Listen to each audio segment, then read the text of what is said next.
Yes. Hello, students. Yes. In previous lecture, we were talking about the various representation of first order kinetics, क्योंकि first order mainly syllabus का part है, इसीलिए ठीक है। और हमने उसमें गैसेस के बारे में डिस्कस किया था। कोई और गैसेस का जैसे प्रेशर की वैल्यू है, अगर वॉल्यूम की वैल्यू होगी तब कैसे, वो भी हम एक बार डिस्कस कर लेंगे आगे, ठीक है। अभी हम बात कर रहे थे टाइट्रेशन की, ठीक। टाइट्रेशन मतलब किसी सॉल्यूशन में एक रिएक्ट कराया किसी के साथ में, रिएजेंट के साथ उसको, और उसका वॉल्यूम गिवन है आपको, उसकी वैल्यू नहीं है, तो उस तरह से हमने एक लास्ट लेक्चर में इस तरह का एक केस डिस्कस किया था। और उसमें हमने एज्यूम किया था कि सभी का एन फैक्टर क्या है, 1 है, ठीक है। अब इसमें आप डायरेक्टली अगर हमें n की वैल्यू की इन्फॉर्मेशन नहीं है, मोलैरिटी की इन्फॉर्मेशन नहीं है, ठीक है, ये तो हमें इन्फॉर्मेशन थी, हमने एज्यूम कर लिया था, इसलिए कैंसिल आउट किया। If there is no information तो आप क्या करेंगे, a directly proportional to v not लिखेंगे। क्या करेंगे आप, a directly proportional to v नॉट, किस केस में लिखेंगे, if m and n factor are unknown, ठीक है, नो डेटा, कोई भी इंफॉर्मेशन अगर उनकी गिवन नहीं है तो आप क्या करेंगे, डायरेक्टली प्रोपोर्शनल लिख लेंगे। क्यों डायरेक्टली प्रोपोर्शनल लिखने का क्या बेनिफिट होगा, क्योंकि यहाँ पर जो भी कांस्टेंट्स होंगे वो यहाँ पर आएंगे, ठीक है। और उसके बाद a माइनस एक्स को भी ऐसे लिखेंगे हम, a minus x directly proportional to V T, ठीक है। इसे भी वही कंडीशन, इफ़, ये भी तब लिखा जाएगा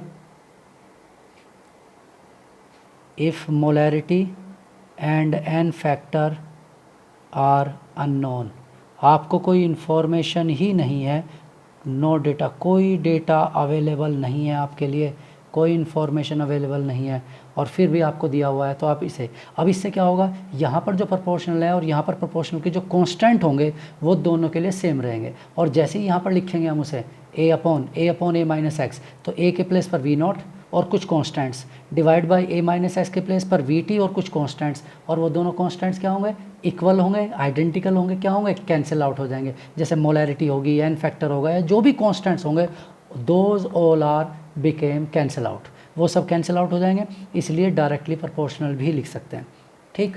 और अगर एन फैक्टर की इंफॉर्मेशन है, मोलैरिटी की नहीं है, ठीक है, तो भी आप वैसा कर सकते हैं, वो एन फैक्टर को लिखेंगे और मोलैरिटी को अननोन ले लेंगे, मतलब लिखेंगे नहीं, यूज़ नहीं करेंगे, डायरेक्टली प्रोपोर्शनल टू कर देंगे, ठीक है। जैसे मैं एक एग्जांपल ले लेता हूँ,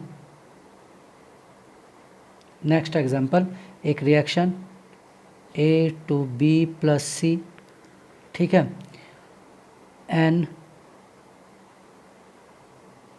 factors of a, b and C are 1, 2, 3, ठीक है, क्या है, 1, 2, 3 when reacts with reagent, जब ये उस रिएजेंट के साथ रिएक्ट करते हैं तो इनका एन फैक्टर क्या है, 1, 2 एंड 3 रेस्पेक्टिवली, तीनों का एन फैक्टर है 1, 2 एंड 3, ठीक है। तो ये इनके एन फैक्टर्स हैं, मान लो एग्जांपल के यूज़ में दिया है, ठीक। और m की वैल्यू क्या होगी, m इन्होंने क्या लिया हुआ है, कांस्टेंट लिया हुआ है, ठीक है, m की वैल्यू 1 है, एंड ऑल हैव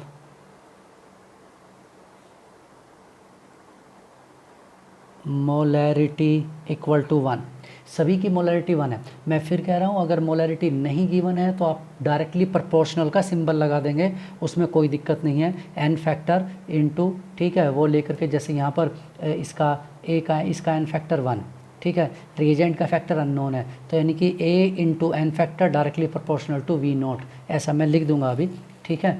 तो ये हमने एज्यूम किया है, लेट, ये सब एज्यूम किए हुए हमने, ठीक। चलिए, अब टेबल क्या बना हुआ है, टेबल में डेटा, पहले मैं इसे ए लिख देता हूँ, ये 0, 0, ठीक है, ये कौन सा टाइम है, टाइम 0 है, time t, a minus x, x, x, ठीक है। और इसमें इनफाइनाइट टाइम भी गिवन है, time infinite, it became 0, it became a और a, ठीक। और टेबल क्या दिया हुआ है, टाइमिंग, वही मैंने कहा 2 टाइम गिवन है, टाइम टी गिवन है और टाइम इनफाइनाइट गिवन है, यहाँ 0 टाइम गिवन ही नहीं है। ठीक।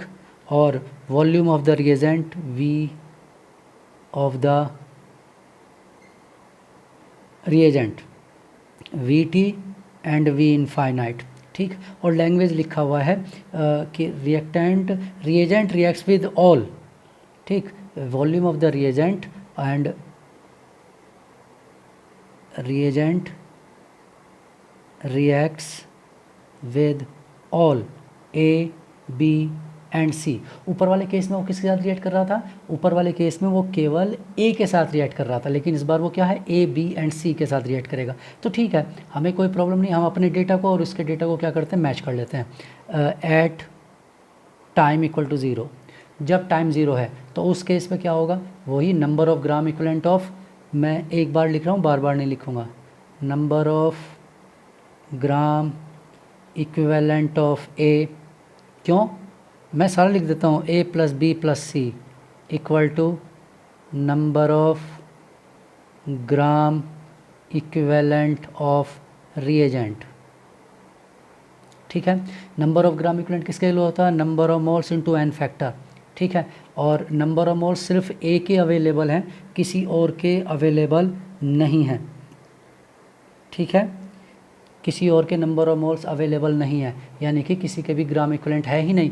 +0 ये बी के लिए लिखा मैंने, ये सी के लिए लिखा, इक्वल टू इसकी मोलैरिटी 1 हमने एज्यूम की है, मोलैरिटी इनटू एन फैक्टर, मैं पूरा लिख देता हूँ पहले, molarity into n factor into volume. ठीक। और ये 1 एन फैक्टर 1। ठीक है, उसका एन फैक्टर तो पता ही नहीं है क्या है क्या नहीं है। ठीक है, तो एन फैक्टर ऑफ रिएजेंट हमें पता नहीं है कि क्या होगा क्या नहीं, 1 मान लेते हैं। ठीक है, n factor of reagent equal to 1। ठीक है, 1 मान लिया हमने उसका एन फैक्टर। ठीक, मानना पड़ेगा, एज्यूम कर रहे हैं सब कुछ, तो इसमें 1 इनटू वॉल्यूम। अब 0 टाइम पर वॉल्यूम क्या मान लेते हैं, V0 मान लेते हैं, क्योंकि कुछ गिवन तो है नहीं, तो V0 मान लेते हैं कि उसका 0 टाइम का वॉल्यूम V0 है। ठीक है, तो ये V0 हमने एज्यूम कर लिया, तो ये हो जाएगा A equal to V0, therefore A equal to V0। अब मान लेते हैं कि आपके पास में कुछ इन्फॉर्मेशन नहीं है। जब आपके पास कोई इन्फॉर्मेशन नहीं है, यानी कि इसका एन फैक्टर पता है बस, तो A इंटू 1 +0 ये किसके लिए हैं, बी और सी के लिए, डायरेक्टली प्रोपोर्शनल टू वी। ठीक है, यानी V0 आप डायरेक्टली ऐसे भी लिख सकते हैं। ठीक है, क्लियर। तो आपको क्या करना है, एम को नहीं लिखना, एन को नहीं लिखना, क्यों, क्योंकि आपके पास रिएजेंट का एन फैक्टर नहीं है, आपके पास रिएजेंट की मोलरिटी नहीं है, तो जो आपके पास नहीं है उन्हें छोड़ दीजिए और डायरेक्टली V0 लिख लो, यानी कि आप ए को रिप्लेस कर सकते हैं V0 से, तो A directly proportional to V0, जहाँ भी A होगा आप उसके प्लेस पर V0 लिख सकते हैं। कांस्टेंट की टेंशन नहीं रहेगी। ठीक है, उसकी टेंशन मत लीजिए, वो जहाँ भी रहेगा सभी के लिए सेम रहेगा, इसलिए जब वो रेशो में आएगा तो कैंसिल आउट हो जाएगा, तो कोई प्रॉब्लम नहीं है, आप उसे डायरेक्टली रिप्लेस कर सकते हैं। अब एट टाइम t, अब टाइम t की बात करते हैं। ठीक है, तो चलिए टाइम t की बात कर लेते हैं। टाइम t यहाँ लिख देता हूँ, at time t। Time t पर क्या होगा, सेम वही, number of gram equivalents of A plus B plus C, number of gram equivalent of A plus B plus C, क्यों, क्योंकि तीनों के साथ रिएक्ट कर रहा है, equal to number of gram equivalent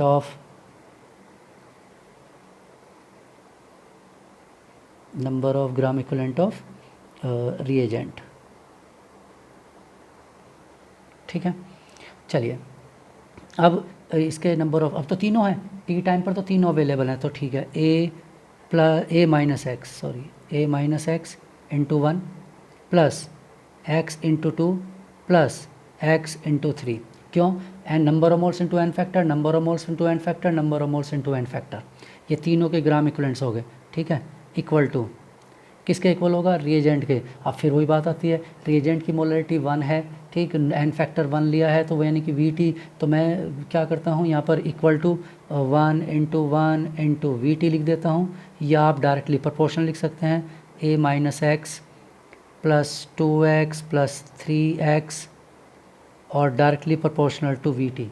आप इस तरह से लिख सकते हैं, कोई प्रॉब्लम नहीं है, ठीक है, डायरेक्टली प्रोपोर्शनल में। अब बात करते हैं at time infinite. At time infinite, ठीक है, इनफाइनाइट टाइम के वहाँ भी ऐसे ही होगा, लेकिन ए की वैल्यू यहाँ पर मैं डायरेक्ट लिख रहा हूँ। ए की वैल्यू 0 है, बी की वैल्यू क्या है ए इंटू 2, सी की वैल्यू क्या है ए इंटू 3, ठीक, और इक्वल टू क्या है 1 into 1 into we infinite.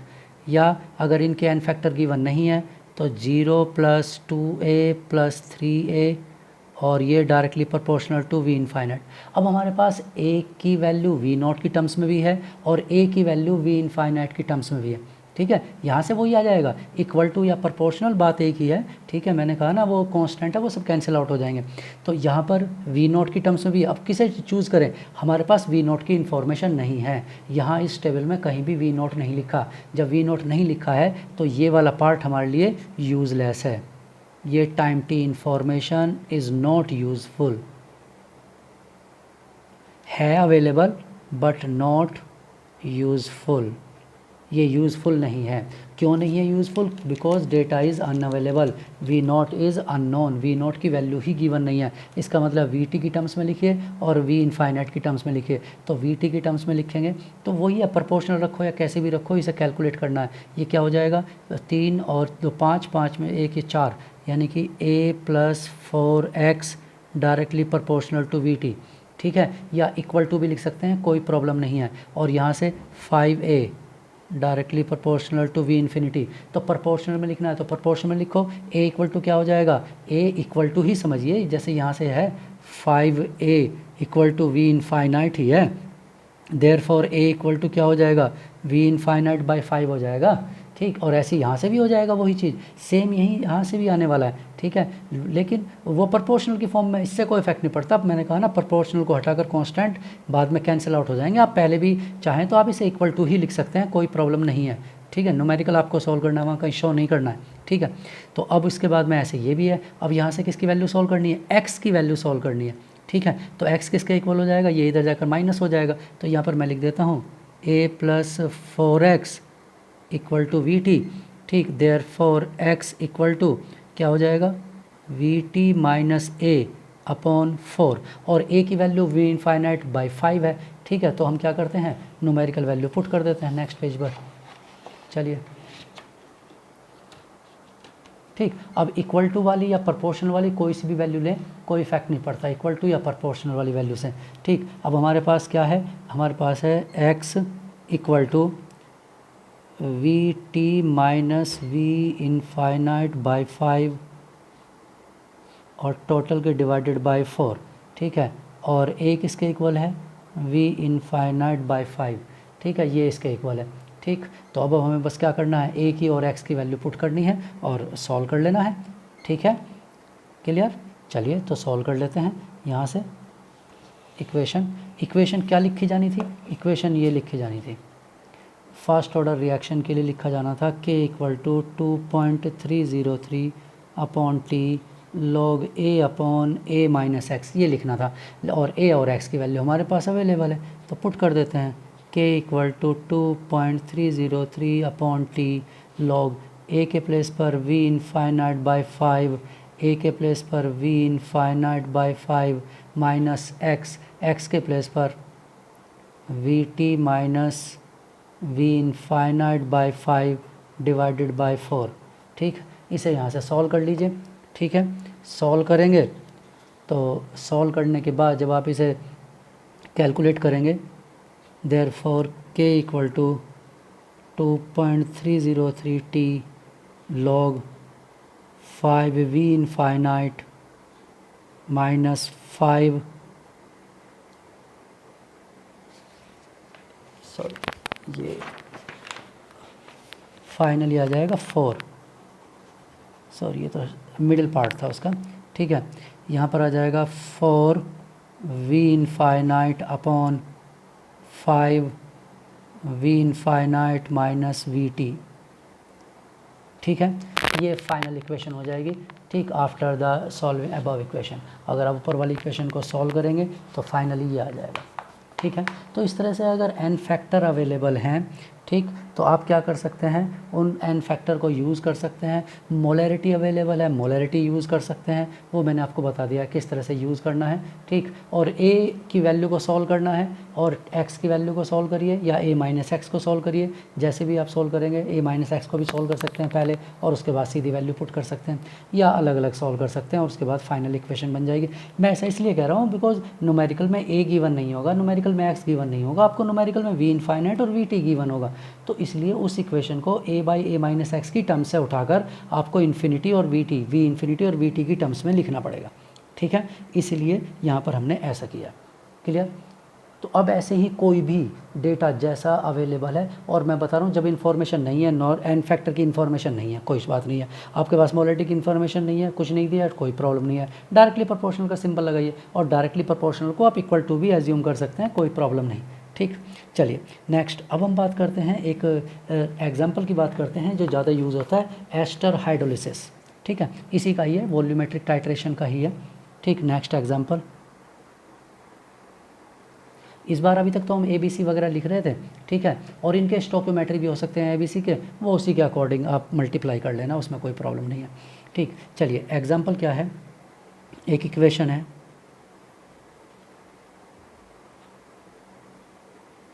CH3COO2H5 plus H2O, H positive या लिखा होगा एसिड, H पॉजिटिव या एसिड, या फिर H2SO4 लिखा हो सकता है, HCl हो सकता है, कोई भी एसिड हो सकता है, या H पॉजिटिव लिखा हुआ है। ठीक है, प्रोडक्ट और वाटर को चलो कोई नहीं, वो हम लिख लेंगे अभी क्या है क्या नहीं है, CH3COOH प्लस C2H5OH। ठीक है, ये है, ये एक इक्वेशन है, और ये इक्वेशन HCl कैटलिस्ट इसमें यूज़ कर सकते हैं, मैं लिख देता हूँ, और HCl main catalyst HCl use किया जाता है, बट मे बी H2SO4 और एनी अदर, कोई और भी हो सकता है एसिड, मैंने इसलिए एसिड वर्ड लिख दिया है कि कोई भी एसिड या H प्लस लिखा होगा या HCl होगा। ठीक है, और progress of the reaction is observed against the titration, titrating against the NaOH solution. ठीक है, NaOH सॉल्यूशन के अगेंस्ट टाइट्रेट किया है, तो पहले हम इसकी वैल्यू लिख लेते हैं। चलिए ये A है, ठीक है, ये एक्सेस अमाउंट है, water is in excess amount, इसलिए इसका कोई रोल नहीं है। ये यहाँ पर हमारे पास 0 होगा, इसकी कोई वैल्यू नहीं, इसकी कोई वैल्यू नहीं। टाइम कौन सा है यहाँ पर 0, लेकिन कैटलिस्ट अवेलेबल है। ठीक है, टाइम 0 पर भी क्या अवेलेबल है, कैटलिस्ट अवेलेबल है, मैं इसे D लिख देता हूँ, D। ठीक है, चलिए अब A माइनस एक्स, इसे कुछ लिखने की रिक्वायरमेंट नहीं है, ये x होगा, ये x होगा, टाइम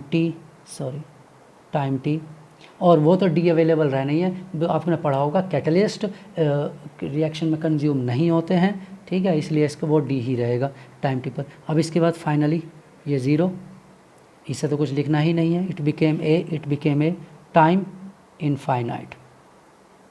ठीक, ये कंडीशन है। अब ऐसा क्यों किया हमने, ऐसा इसलिए किया क्योंकि वॉल्यूम ऑफ द जो डेटा गिवन है वो ये टाइम गिवन है, टाइम 0 टाइम, t टाइम और इनफाइनाइट टाइम। इनफाइनाइट टाइम पर volume v infinity, t time का v t और v नॉट, और किसका वॉल्यूम है ये, वॉल्यूम ऑफ NaOH, या कोई और बेस हो सकता है।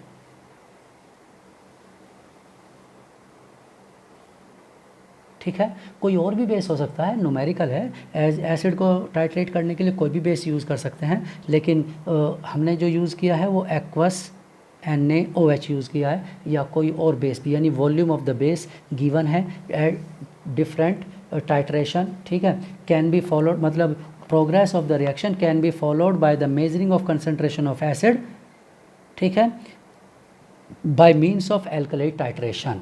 ठीक, मैं लिख देता हूँ,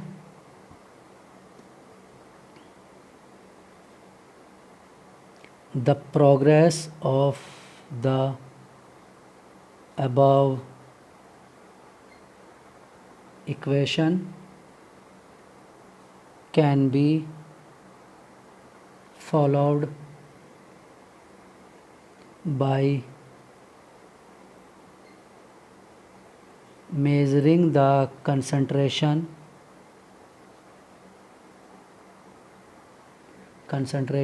of acid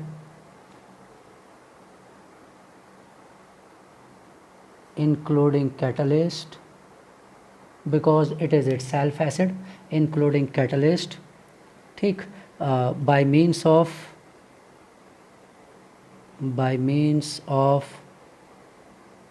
alkali titration, ठीक है, as above डेटा, ठीक है, जैसा कि डेटा दिया हुआ है 0 टाइम पर इतना, टी टाइम पर इतना, ठीक है। चलिए अब देखिए, इसमें ना तो फिर वही बात आती है, इसमें ना किसी की एन फैक्टर गिवन है, ना एसिड का, ना कैटलिस्ट का एन फैक्टर गिवन है, कैटलिस्ट का एन फैक्टर गिवन नहीं है, इसका CH3, वैसे पता है हमें कि HCl का एन फैक्टर 1 है, CH3COOH का 1 है, NaOH का 1 है, मोलरिटी गिवन नहीं है, कुछ गिवन नहीं है, ठीक है। तो क्या बताया था, जब मोलरिटी गिवन नहीं है, एन फैक्टर गिवन नहीं है, तो क्या करेंगे, at time 0,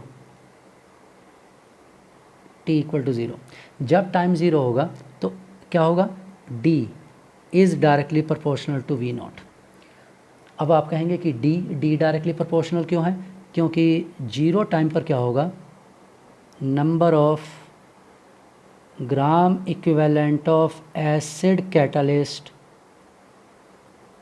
equal to number of gram equivalent of base, ये दोनों इक्वल होंगे, ठीक है। और नंबर ऑफ ग्राम इक्विवेलेंट क्या होगा, नंबर ऑफ मोल्स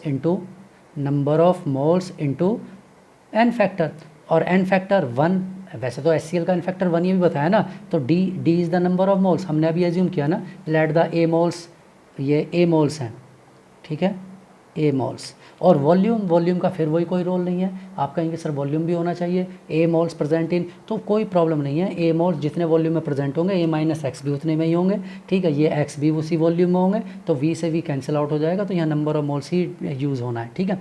और इसके डी मोल्स हैं, डी भी ये क्या है, मोल्स, डी मोल्स हमने एज्यूम किए हुए हैं कि इनिशियली, और वो इनिशियल से फाइनल तक सेम रहेंगे, ठीक है, क्लियर। तो इसलिए हमने D directly proportional to V0 लिख लिया, तो पहले ही डायरेक्टली, अब हम बार बार इक्वल टू नहीं लिखेंगे, डायरेक्टली प्रोपोर्शनल लिख लेंगे, बाद में उसे रिप्लेस कर देंगे, कोई दिक्कत नहीं, अब ये बार बार यूज़ नहीं करूँगा मैं।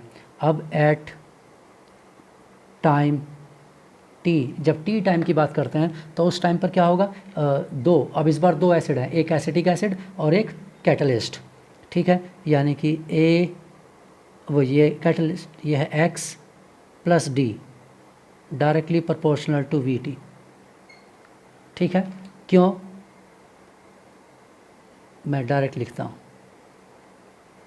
ग्राम equivalent of acetic acid plus gram equivalent of catalyst equal to gram equivalent of base. क्यों, because base react with both, base दोनों के साथ रिएक्ट करेगा, बेस रिएक्ट विद एसिड्स, और एसिड का कोई ऐसा तो है नहीं कि वो कैटलिस्ट है तो मना कर देगा रिएक्शन के लिए, नहीं, बेस को तो एसिड चाहिए, और एसिड दोनों है, एसिटिक एसिड भी बन गया है टी टाइम पर, और कैटलिस्ट तो वहाँ अवेलेबल है ही, मैंने कहा कैटलिस्ट हमेशा अवेलेबल रहता है, ठीक है, 0 टाइम से लेकर इनफाइनाइट टाइम तक कैटलिस्ट अवेलेबल रहेगा, क्योंकि कैटलिस्ट रिएक्शन में यूज़ नहीं होता है। एट टाइम इनफाइनाइट, जब इनफाइनाइट टाइम की बात करेंगे तो इस बार फिर अब एसिड हमारे पास A हो गया, एसिटिक एसिड बिकेम A, और D directly proportional to V infinity, ठीक है। Gram equivalent of acetic acid plus gram equivalent of catalyst equal to gram equivalent of base, ये कैटलिस्ट है, कैटलिस्ट, ठीक है। तो ग्राम इक्विवेलेंट ऑफ कैटलिस्ट और उसका सम जो हो जाएगा, अब इन्फिनिटी टाइम पर एसिटिक एसिड किसके इक्वल हो गया, A के इक्वल हो गया, इन्फिनिटी टाइम पर एसिटिक एसिड A के इक्वल है, CH3COOH की वैल्यू A है, ठीक है। तो ठीक है, बस हमने उसी के अकॉर्डिंग लिख दिया, लेकिन अब हमारी इक्वेशन क्या है, इक्वेशन तो हमारी ये है, K equal to 2.303 upon T, log A upon A minus x, volume मैंने कहा कैंसिल आउट हो जाएगा, अपॉन वी होगा, अपॉन वी होगा, वी से वी कैंसिल आउट। तो ये है, अब ए को रिप्लेस करना, क्योंकि हमारे पास ना ए है ना एक्स है, हमारे पास तो वी नॉट वी टी और वी इन्फिनिटी है, वी नॉट वी टी और वी इन्फिनिटी। तो इसलिए यहाँ पर क्या होना चाहिए, ए शुड बी रिप्लेस बाई। तो ठीक है, अब हम इन्हें रिप्लेस कर देते हैं। जब आप इन इक्वेशन को पुट करेंगे तो यहाँ पर क्या आ जाएगा, इसमें इक्वेशन से ए और एक्स का रिलेशन आ जाएगा, इसका ए और एक्स का, ठीक है। डी क्योंकि दोनों के लिए कॉमन होगा तो वी इन्फिनिटी माइनस, मैं इसे इक्वेशन 1 लिख देता हूँ, इसे इक्वेशन 2 लिख देता हूँ, इक्वेशन 3 लिख देता हूँ, ठीक है। तो 2 और 3 से आप करेंगे तो equation from equation 2 and third, second और थर्ड को यूज़ करिए। जैसे ही आप सेकंड और थर्ड को यूज़ करेंगे तो आपको मिल जाएगा, क्या मिलेगा, V infinity minus V T, sorry V T, V infinity minus V T directly proportional to A minus x, ठीक है। ये ए माइनस एक्स के इक्वल हो जाएगा, इक्वल ही हुआ, प्रोपोर्शनल मतलब इक्वल ही समझो, ठीक है। तो ये क्यों हुआ, क्योंकि दोनों को माइनस कर दीजिए, इसमें से इसे माइनस कर दो तो डी से डी क्या हो जाएगा, कैंसिल आउट हो जाएगा, ये माइनस एक्स आ जाएगा, ठीक है। और उसके बाद आप क्या करेंगे, आप ए की वैल्यू को सॉल्व करेंगे तो डी को ऊपर से उठाकर यहाँ लिख दो, ठीक। तो अब equation number 1 and third, equation 1 and third,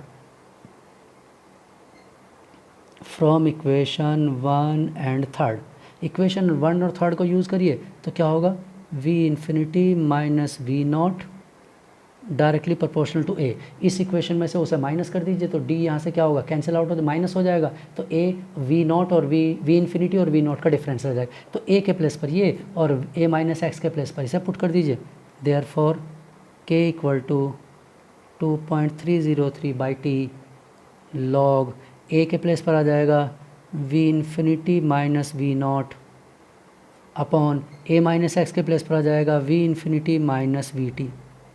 यानी कि इस इक्वेशन को यूज़ करिए और we can find out the K value, rate constant, rate constant आ जाएगा तो रेट भी आ सकता है, ठीक। क्योंकि किसी भी फर्स्ट ऑर्डर का जो रेट होगा, ये फर्स्ट ऑर्डर रिएक्शन है, फर्स्ट ऑर्डर रिएक्शन का रेट क्या होगा, इस फर्स्ट ऑर्डर रिएक्शन का के इक्वल टू, ये स्यूडो फर्स्ट ऑर्डर रिएक्शन आपको एग्जांपल बताया था, के इक्वल टू के इंटू एस्टर, क्योंकि ये रिएक्टेंट क्या है, एस्टर पावर 1। तो जिस भी टाइम पर आपको क्या सॉल्व करना है, रेट सॉल्व करना है, ठीक, उस टाइम का के नोट करिए, टी टाइम जो भी गिवन है उसका के नोट करिए, के की वैल्यू को यहाँ पुट करिए, उस टाइम की कंसंट्रेशन लिखिए कि यहाँ पर क्या कंसंट्रेट, और वैसे तो के तो कांस्टेंट ही रहेगा, टाइम से तो इंडिपेंडेंट ही है, ठीक है। के की वैल्यू टाइम क्या है, के तो रेट कांस्टेंट है, रेट कांस्टेंट रिमेन सेम, किसी भी टाइम पर नोट करोगे हर बार आंसर वही आएगा। तो इसलिए यहाँ पर जब भी वो कंसंट्रेशन के रेस्पेक्ट में जब भी रेट पूछेगा तो कंसंट्रेशन लिखिए, उस जब भी वो सॉल्व करने के लिए कह रहा है जिस भी कंसंट्रेशन के साथ के की वैल्यू लिखिए और रेट को सॉल्व करिए, ठीक है। तो इस तरह से आपको ये टाइट्रेशन का क्वेश्चन मिल सकता है, ठीक, क्लियर। चलिए next,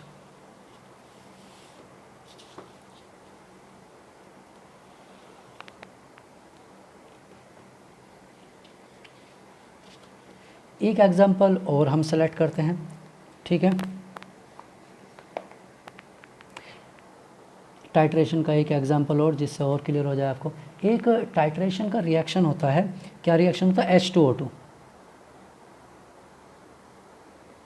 H2O2 aqueous decompose into H2O plus half O2, ठीक है। बैलेंस्ड इक्वेशन करें, प्रॉपर बैलेंस्ड, या कैसे लिखें, इसे फ्रैक्शनल में लिखें, कोई दिक्कत नहीं है, ठीक है। कैसे भी बैलेंस करिए, कोई प्रॉब्लम नहीं होगी। ये इनिशियली मान लेते हैं इसके A moles 0 0 time 0, A moles present in V volume, volume फिर वही कैंसिल आउट हो जाएगा इसलिए हम लिख नहीं रहे हैं, ए मोल्स, ठीक है, प्रेजेंट इन वी वॉल्यूम, कोई दिक्कत नहीं। उसके बाद ये ए माइनस एक्स, ये एक्स, और ये क्या हो जाएगा x/2, क्योंकि एक से हाफ बन रहा है तो x से क्या बनेगा, x/2 बनेगा, ठीक है। टाइम t, ठीक, बस दो ही टाइम गिवन है। क्यों दो ही टाइम क्यों है, क्योंकि यहाँ पर H2O2 को टाइट्रेट करना है, ठीक। Since H2O2 acts as a reducing agent towards या अगेंस्ट KMnO4, ठीक है, KMnO4। ठीक। तो KMnO4 की प्रेजेंस में, ठीक है, इन एसिडिक मीडियम या डायरेक्ट भी रिएक्शन कर सकते हैं, उसमें कोई प्रॉब्लम नहीं है। ठीक। तो ये KMnO4 के अगेंस्ट में ये H2O2 रिड्यूसिंग एजेंट, तो हमें H2O2 की वैल्यू चाहिए। अब 0 टाइम पर A है और T टाइम पर, अगर मैं इनफाइनाइट टाइम लूँगा तो H2O2 तो ख़त्म हो गया, 0 हो गया इनफाइनाइट टाइम पर। अब H2O2 है ही नहीं, तो KMnO4 किसके साथ रिएक्ट करेगा? ठीक है, इसलिए KMnO4 की जो वैल्यू होगी वो यहाँ से यूज़ करने का इन्फिनिटी पर कुछ वैल्यू होगी ही नहीं। ठीक है, चलिए अब यहाँ पर क्या होगा, टाइटर वैल्यू भी आ जाएगी इसमें टाइम के साथ, उसमें के H2O2 के साथ KMnO4 का। अब n फैक्टर देखो कांस्टेंट रहने हैं, n फैक्टर कांस्टेंट रहना है, KMnO4 का भी H2O2 का भी।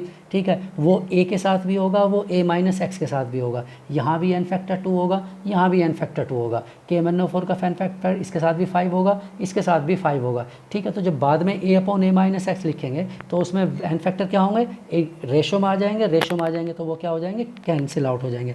ठीक है, तो यहाँ पर जो डेटा गिवन है वो KMnO4 का सिर्फ वॉल्यूम गिवन है, इसलिए वो n फैक्टर की वैल्यूज़ नहीं देते हैं क्योंकि वो कांस्टेंट होता है। और अगर गिवन है तो आप यूज़ कर लीजिए, कोई प्रॉब्लम नहीं है। यहाँ पर आपको केवल 2 ही टाइम मिलेंगे, टाइम 0 और टाइम t, V इन्फिनिटी और V0 और VT। और ये क्या है, volume of KMnO4 reacts only with H2O2। ये केवल H2O2 के साथ रिएक्ट कर रहा है, किसी और के साथ रिएक्शन नहीं करेगा। ठीक है, तो अब चलते हैं सीधा टाइम 0, एट 0 टाइम पर क्या होगा, A directly proportional to V0। ठीक है, क्यों, क्योंकि A के साथ जो n फैक्टर है वो फिक्स है 2 है। ठीक है, और KMnO4 के साथ n फैक्टर है वो भी फिक्स है 5।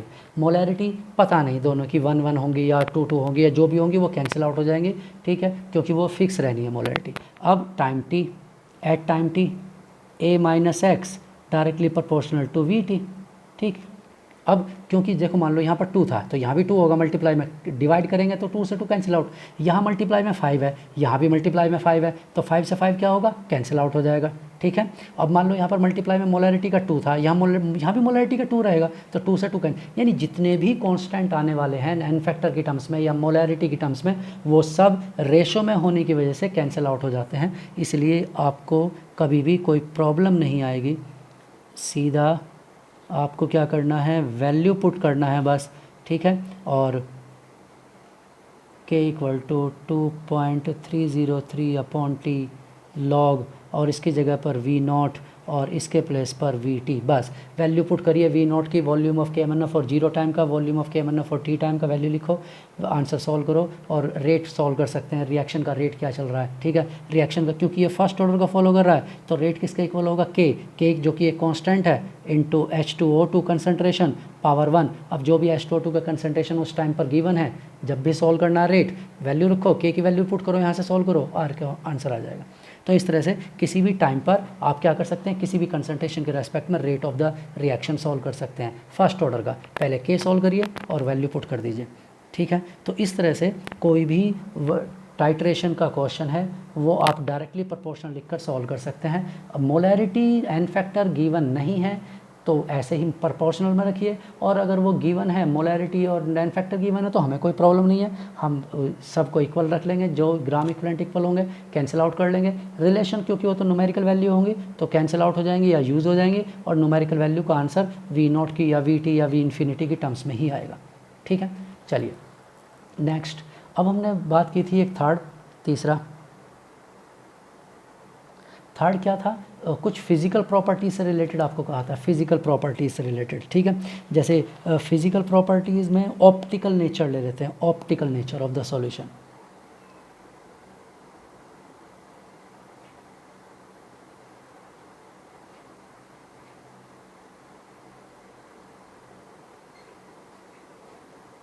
ऑप्टिकल नेचर यानी कि हम we can find out the rate और rate constant of the reaction in terms of optical active substances. For optical active substances means rate of reaction और rate constant.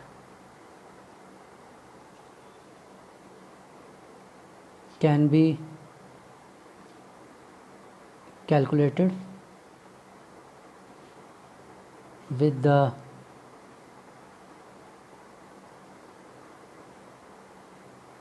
help of optical active nature of the substance